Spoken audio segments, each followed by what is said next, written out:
Hi guys, welcome to my channel, Crafting with Ronda Mc. Today I am going to be showing you how I made this super adorable succulent bowl. You can use these for trinkets or for your jewelry, set up by your sink to keep your rings in while you're washing dishes. But I decided to make a little succulent bowl out of it. If you want to see how I made this, keep watching.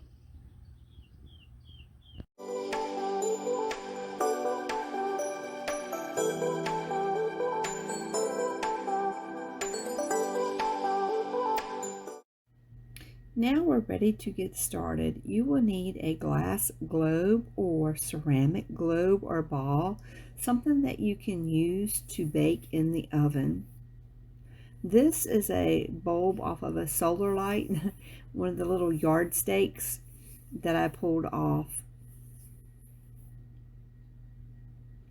You will need a terracotta colored clay. I use terracotta white with some glitter in it. Both of these are Sculpey Premo, and I ran this on a #1 setting, my thickest setting on my pasta machine, and I also used some green clay for my leaves. You will need a clay extruder. I use the circle disc. This is the small one or the medium one, and it produces string-like pieces of clay that you will be able to braid.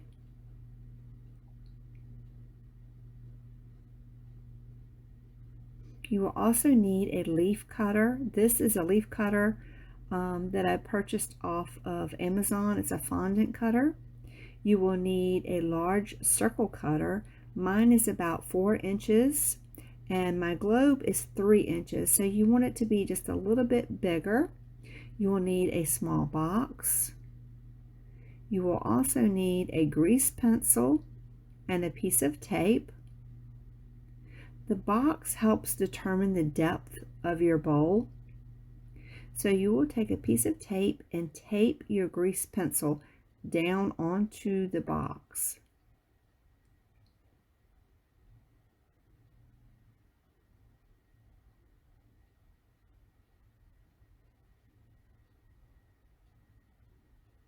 All right, now just push your grease pencil up against the side of your globe and turn it round and round. This will put your line all around and give you a nice guideline.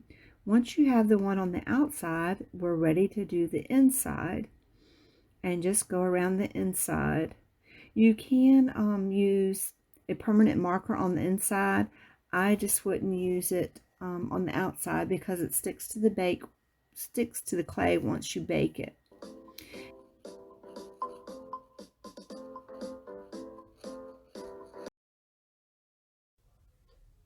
Okay, now take a baby wipe and just wipe off the line that you made all around the outside.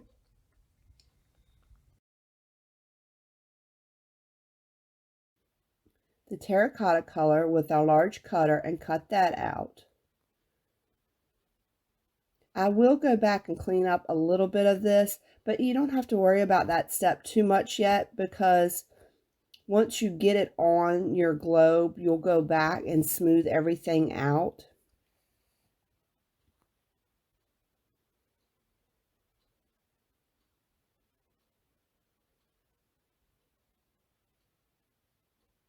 Okay, now we're going to put it on top of our globe. And what you want to do is just smooth it down all the way around down to the edges of that you created. This is your guideline. That's why we made this, so you can push it all down to the guideline. You want to make sure you get it on there nice and smooth. Try not to get any air bubbles trapped underneath.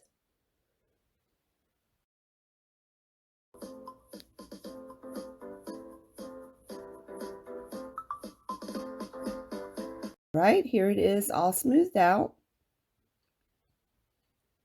Now I'm going to take a piece of foil and crumple it up. And I'll crumple it a few times and unfold it and crumple it. And this gives a nice texture in the foil.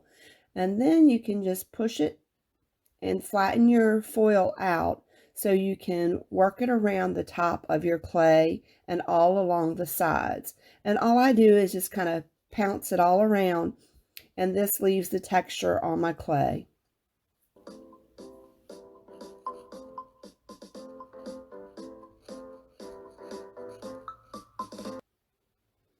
now just put your blade on top of your box and turn it around, and this will clean up the edge, anything that went past your guideline.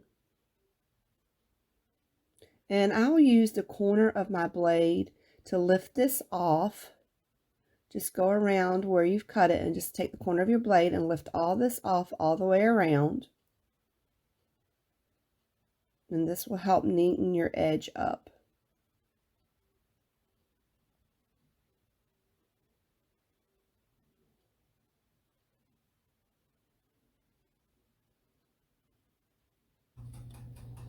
Then we can take our sculpting tool and just work our sculpting tool around the edge to clean it up a little bit more. We got all our little edges, and then I'll go back and I'll just smooth this out like this.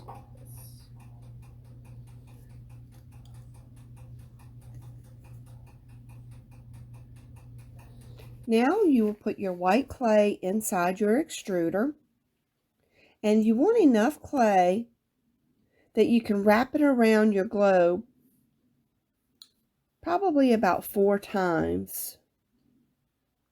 3 times to create your braid, and you want to add a little bit extra because you will also need some to make your coil base that goes on the bottom. Here are the 3 that I have, and I found that it's easier to start braiding them off of my table. So I will braid this all the way down. Once I get closer to the bottom, I can lay it down on my table and finish braiding it. Now, after you finish braiding this, you'll want to take your blade and just kind of trim the end off nice and neat. And then I will take my fingers and just gently just kind of shape everything up and make it look nice and neat, because some places might be a little bit wider than others. Just kind of push it together. There's that extra piece of clay that you'll need for your coil for your base. And that just neatens things up a little bit. Now take that excess piece and we're just going to coil it up all along the bottom, and this will create our base. I did mine probably about, I don't know, maybe 5 times, I think.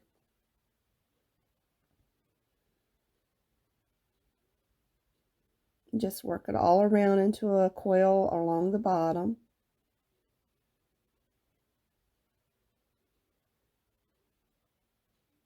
And then you can take your blade and just cut the excess off. Again, put it to the side because we will be using the excess clay again. You'll need a small bit for your flower. All right, now that you have that on, just smooth it out a little bit.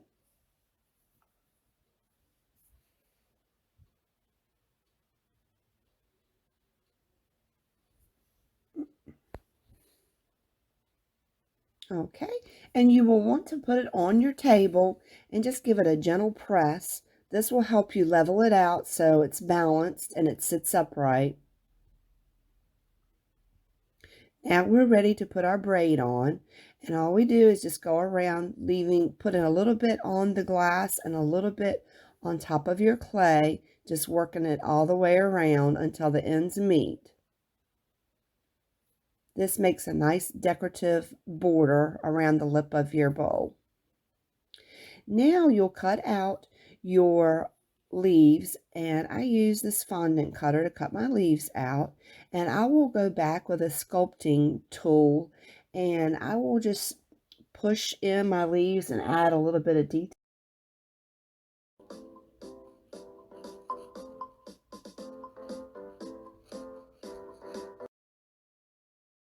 Now that you have both of your leaves done, you just want to kind of curl them and, shape them some. Just put them over top of where your braid ends met.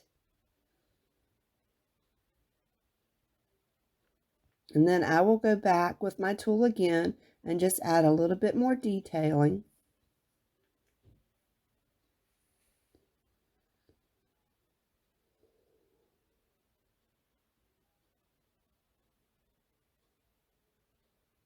All right, now we're ready to make the little flower. And all I did was took a piece of clay and just rolled it up into a ball.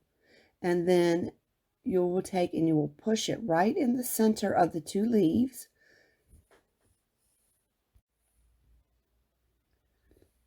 Then I go back with my tool and just shape around this and add a little bit more detail to it.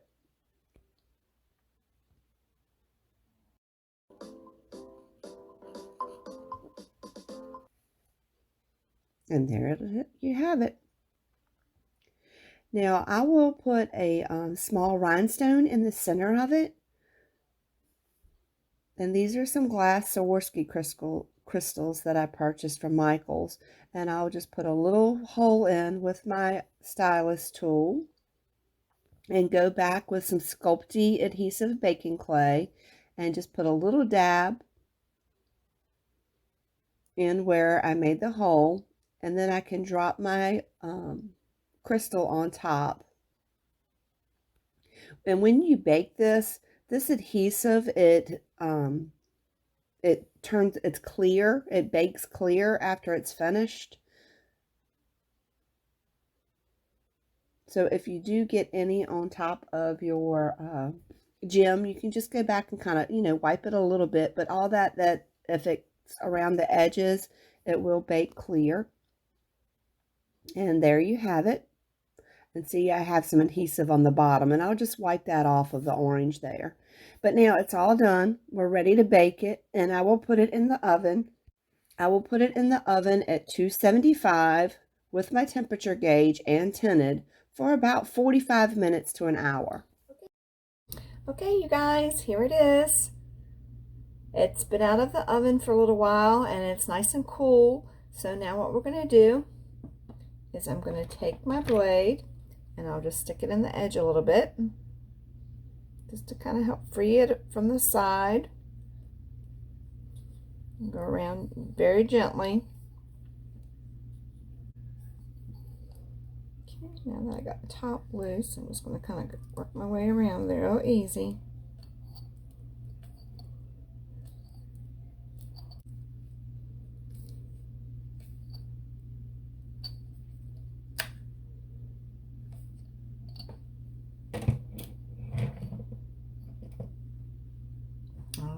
And there it is.